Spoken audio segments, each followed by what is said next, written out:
चला तर मंडळी, आज आपण बघणार आहोत चपाती कशी बनवायची, म्हणजे कशा प्रकारे ती फुगेल आणि कशी छान बनेल। कोणाकोणाची चपाती अशी टम्म फुगते। जेव्हा चपाती अशी पाणीपुरी सारखी फुगते तेव्हाच असं वाटतं की आपल्याला पूर्ण स्वयंपाक येतो। म्हणून अशी चपाती फुगण्यासाठी चला मी तुम्हाला दाखवते काय करावं लागतं ते। सर्वप्रथम तर चपातीचं कणिक अगदी छान आणि मऊ असं आपण मळून घ्यायचं, म्हणजे चपाती छान होते। कणिक मळून झाल्यावर ओल्या फडक्यामध्ये झाकून ठेवायचं। पिठाचा गोळा घेऊन त्याला आतमधून तेल लावून घेऊया आणि त्याच्या सर्व बाजू एकत्र करून आपण त्या अशा दाबून घेऊया आणि हलक्या हाताने चपाती लाटून घेऊया, जेवढी आपल्याला हवी त्या साईजमध्ये।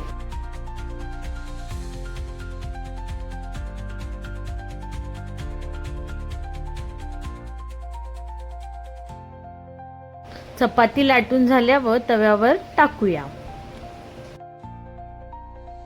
चपाती लगेच परतून घेऊया।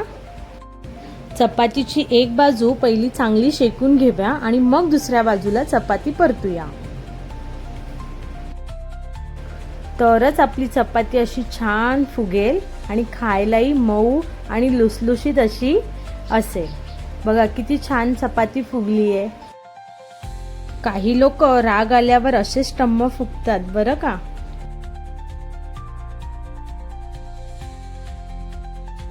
तुम्ही पण चपाती बनवण्यासाठी असंच ट्राय करा, म्हणजे तुमची चपाती छान फुगेल आणि खायलाही तुम्हाला खूप छान लागेल।